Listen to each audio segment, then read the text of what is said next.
कारणत्रयहेतवे निवेदयामि चर्मानं भूतिस्थं परमेश्वर। मंच उपविष्ट पूजनीय महाराजगण, पूज्यपाद स्वामी दुर्गागिरी महाराज, এই আশ্রমের কর্মকর্তাগণ এবং উপস্থিত ভক্তমণ্ডলী, আজকে একটা বিশেষ পুণ্যতিথি, মহাশিবরাত্রি। সারা ভারতবর্ষে তো বটেই, ভারতের বাইরেও বিভিন্ন স্থানে যেখানেই হিন্দুরা আছেন তারা আজকের দিনটাকে সকলেই পালন করছেন, পালন করেন। এটা আমাদের কাছে একটা বিরাট বড় তিথি। তা সেই জন্যে এই দিনকে উপলক্ষ করে, যেহেতু এখানে শিব প্রতিষ্ঠিত আছেন, আশ্রমের নামও শিবশক্তি, সেই জন্যে এখানে অনুষ্ঠানের আয়োজন করা হয়েছে। হোম, যজ্ঞ, গীতাপাঠ, সাধু ভান্ডারা এবং আরও অন্যান্য অনুষ্ঠান আছে। কিন্তু ঘটনা হচ্ছে যে আজকের দিনে সাধুদের পাওয়া খুব মুশকিল। সকলেই নিজ নিজ আশ্রমে বা ডেরায় আজকের দিনটা পালন করেন, উপবাস করেন। তা সেই হিসাবে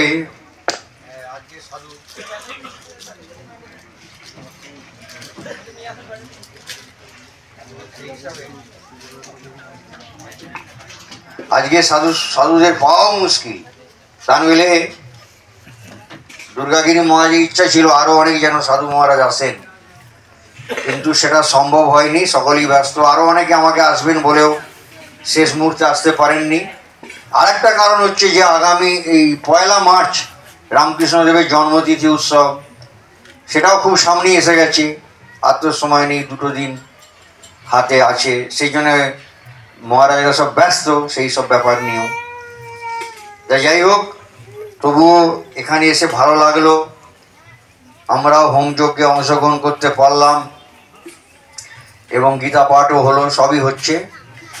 মহারাজরা সংক্ষেপের মধ্যে খুব ভালো বলেছেন।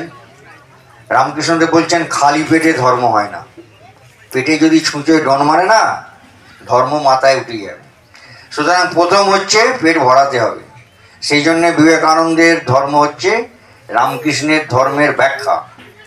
রামকৃষ্ণদেবের ওই কথাটাকে স্বামীজি ব্যাখ্যা করলেন যে খালি পেটে ধর্ম হয় না, অতএব আগে কুর্ম দেবতার পূজা চাই। পেট হচ্ছেন সেই কুর্ম দেবতা, বিবেকানন্দের কথা। সেই জন্যে বলছেন আগে ক্ষুধার্তের মুখে অন্ন দিতে হবে, গরিবদের ওঠাতে হবে, খাওয়াতে হবে। আমাদের দেশে ওই সব চিন্তা ভাবনা আগে লোকে করেনি। ধর্মের সঙ্গে জীবন যোগাযোগ ছিল না, বিচ্ছিন্ন হয়ে গেছিল। জীবনের মতো চলছে। ধর্ম একটা কিম্ভূত কিমাকার, সেটা আলাদা রয়েছে। অন্য কেউ হিংটিং ছট বলছে, কোনো মাথা মুন্ডু কিছু বোঝা যাচ্ছে না। হ্যাঁ, আর আমরা বড় বড় শ্লোক ছাড়ছি, আর লোকে খেতে পাচ্ছি কিনা খবর নিচ্ছি না। ওরা শুনবেই না তো, ওর মন পড়ে আছে তো যে কী করলে 500 টাকা পাবো।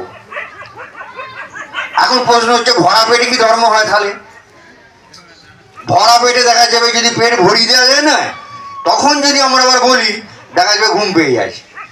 ভরা পেটে আবার ভাত ঘুম ঢুলবে বসে বসে, বেশি খেলে আবার নাক ডাকবে। সেই জন্য উপায় কি? খালি পেটেও ছুঁচোর ডন, ভরা পেটেও ঘুম এসে গেল, উপায় কি? সেই জন্য বুদ্ধদেব বললেন অবলম্বনীয় মধ্যপন্থা, মিডিয়াম। অতিরিক্ত খাবে না, কৃষ্ণ তাই বলেছেন। মধ্যপন্থা, যুক্তাহার ও বিহারস্য, যুক্ত চেষ্টস্য ভাবনা।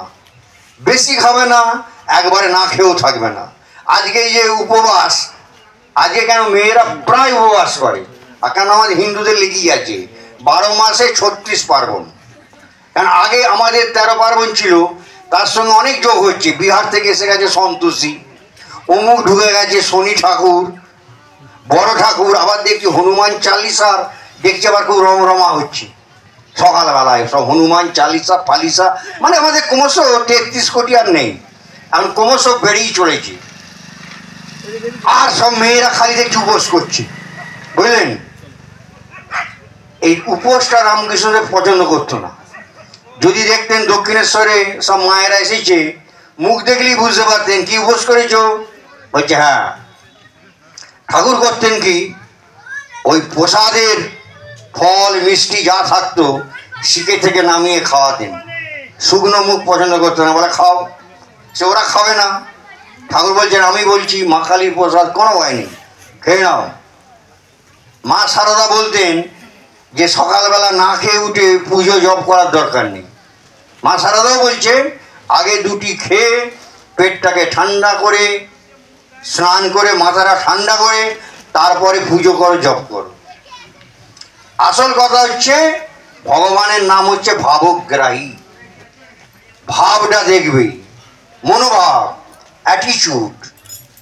খেয়েছি কি খাইনি ও পেটের ভেতরে ঢুকে ঢুকে খুঁজবে না, বুঝলেন? ওটা মেন ফ্যাক্টর নয়। হ্যাঁ, মাঝে মাঝে উপোস করা ভালো। আজকে যেরকম আমরা অনেকেই এই শিবরাত্রিটা করি, বুঝলেন তো, অত উপোস না করলেও সন্ন্যাসীদের একটা শিবের প্রতি একটা দুর্বলতা আছে। কেন আমাদের সব গোত্র, বাবা মায়ের যে গোত্র ছিল সেই গোত্র এখন আর নেই। ওই যে মহারাজ বলছেন বিরজা হোম করেছি যখন, সব আমাদের শ্রাদ্ধ টাদ্ধ সব হয়ে গেছে। এখন শিবের গোত্রে আমাদের গোত্র, বুঝলেন? এই সব যার জন্যে সাধুরা শিবের একটু বেশি ভক্ত হয়। সাধুরা কেন, শিবের পপুলারিটি স্বামীজি বলছেন একবারে হিমালয় থেকে কন্যাকুমারী যেখানেই যাবেন দেবেন বুড়ো শিব ষাঁড়ে চড়ে বেড়াচ্ছে, সেই ডমরু বাজাচ্ছে, বলছে কোনো মেয়ে আটকাতে পারবে না। মা কালী খাঁড়া নিয়ে ঘুরবে, ওই পাঁঠা